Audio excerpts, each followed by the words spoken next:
Umabot na sa 55 diplomatic protest ang inihain ng Pilipinas laban sa China ngayong taon. Kaugnayan sa paulit-ulit na ginagawang pangharas ng mga barko ng China sa mga barko ng Pilipinas. Pinakabago rito ang ginawang pagbangga ng Chinese Coast Guard sa civilian boat na magdadala ng supply sa mga sundalong nakaistasyon sa BRP Sierra Madre sa Ayungin Shoal. Ang kabuang detalye ng balita tunghayan sa report ni Henry Nicolas. Kinumpirma ng Department of Foreign Affairs na ipinatawag nito ang Chinese Ambassador to the Philippines na si Wang Zilian kasunod ng panibagong insidente sa West Philippine Sea. Ito'y kasunod sa pagbangga ng barko ng China Coast Guard sa resupply boat ng AFP na papuntang Ayungin Shoal at pagsagi na rin ng barko ng Chinese Maritime Militia sa BRP Cabra o MRRV 4409 ng Philippine Coast Guard. Sa joint press conference kanina ng National Task Force for the West Philippine Sea, kinundina ng pamahalaan ang anilay mapanganib, irresponsable at iligal na pagharang ng mga barko ng China sa resupply mission ng pamahalaan sa mga sundalong nakaposte sa BRP Sierra Madre na nakasadsad sa Ayungin Shoal. Sa pahayag ng China, makailang beses raw silang nag-radio challenge at tinawag na illegal trespass ang ginawang pagpasok ng Pilipinas sa Renai Reef na sakop ng Nansha Island.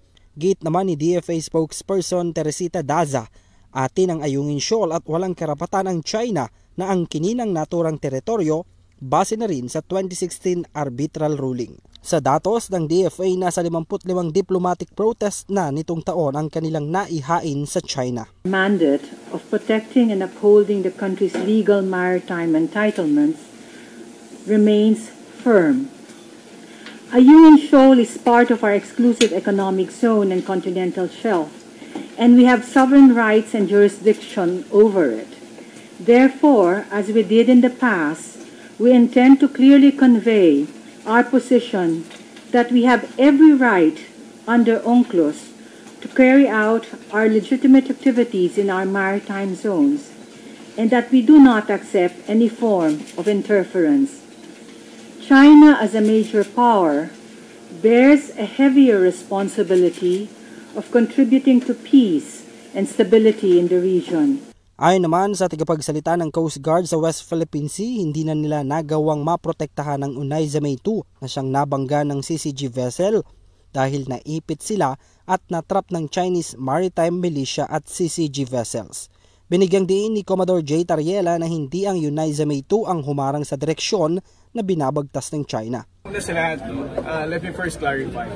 Ang dahilan kung bakit nagkahiwalay ang Philippine Coast Guard, BRP Cabra at Unayzamay dahil sa persistent, aggressive na maneuvering ng Chinese Maritime Militia at ng Philippine Coast Guard, ng China Coast Guard vessel.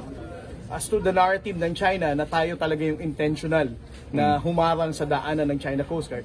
I mean, common sense lang naman, no? Unayzamay is a wooden indigenous boat. Why would you even block the passage of a bigger steel-hulled China Coast Guard vessel?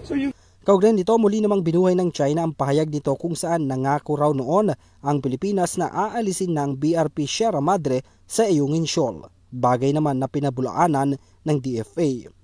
Hinggil naman sa paratang na may daladalang construction materials ang Pilipinas para ayusin ang barkong nakasadsad, karapatan na raw ito ng bansa lalo't nasa exclusive economic zone ang Ayungin.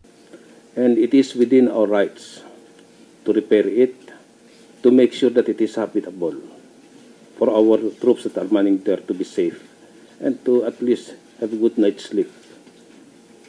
That the provocative actions are on the part of China, no? It is not the Philippines that is increasing tensions. It is China that is increasing tensions in the West Philippine Sea, especially by interfering and blocking our legitimate resupply mission to Ayungin Shoal. Nagpahayag naman ng suporta sa Pilipinas ang iba't ibang bansa kaugnay sa naturang insidente sa West Philippine Sea. Para sa EuroTV News, ako si Henry V. Nicolas, sumasaludo sa bawat Pilipino.